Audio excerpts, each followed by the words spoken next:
प्रशासनाची चुकी आहे। कारण इकडून येताना आपले लाईट चालू राहतात रात्रोला आणि इकडचे गाड्या येतात, लाईट चालू राहतो आणि मग त्या डोळ्यावर त्याला दिपकते, दिपकल्यामुळे त्याला तो रोड दिसत नाही आणि मग तो आपल्या गाडीवरचा ताबा सुटू शकते त्याचा आणि त्याच्यामुळे ह्या डिवायडरवर जाते। इथं जर एखादा इंडिकेटर असता, साईन असती, हे दिसलं असतं डिवायडर वगैरे। आता या लाईनीत तिकडे जर बघितलं तर पूर्ण लाईटची फोकस लाईट लावली आहे, इकडे बघितलं तर एक तरी आहे का?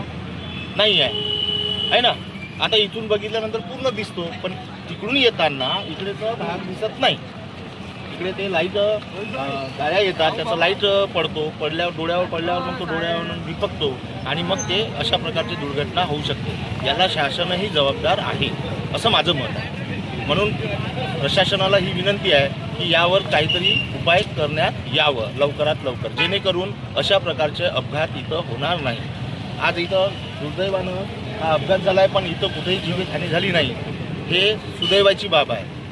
समजा हा जर पलटी खाल्लं असतं तर ते साईडचे जे दुकानं होते त्या दुकानावर जर तो ट्रक गेला असता तर तिथे सुद्धा जीवितहानी झाली असती।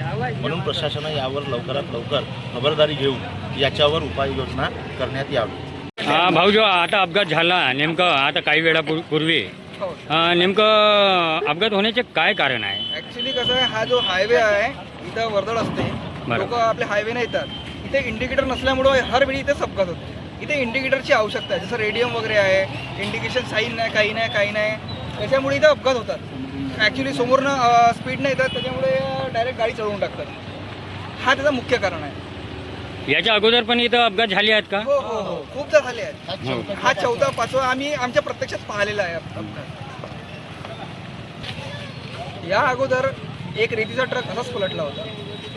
इथे इंडिकेटर साईन नसल्यामुळं या जो संबंधित विभाग आहे त्यांनी याच्याकडे दुर्लक्ष करतायत, त्याच्यामुळे हा अपघाताला आपण प्रोत्साहन देत आहोत। त्यांनी लक्ष द्यायला पाहिजे आणि इथे इंडिकेटर साईन द्यायला पाहिजे, त्यामुळं आपण अपघाताला आपण रोखू शकतो।